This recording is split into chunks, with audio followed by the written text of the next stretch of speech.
2019 ఎన్నికల్లో జగన్మోహన్ రెడ్డి గారికి ఓటు వెయ్యని వాళ్ళు సైతం ఈ రోజున జగనన్నకు ఓటేస్తాం. జగనన్నే పార్టీ చూడాల, జగనన్నే కులం చూడాల. మాకు పార్టీ ఏంటి?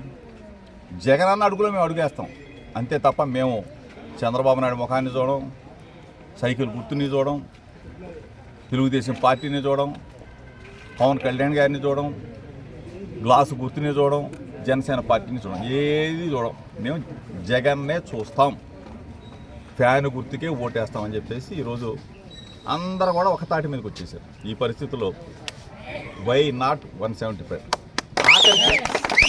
ఆఖరికి కుప్పంలో చంద్రబాబు నాయుడు ఓడిపోతున్నాడు, మంగళగిరిలో లోకేష్ ఓడిపోతున్నాడు, పవన్ కళ్యాణ్ కూడా ఓడిపోతున్నాడు. ఈ పరిస్థితి ఉత్పన్నం కాబోతా ఉంది. ఎవరు చూడనటువంటి ఫలితాలు రేపు రాబోతా ఉన్నాయి. రాష్ట్రంలో ప్రతిపక్ష పార్టీ పునాదులు పిగిలించబోతుంది.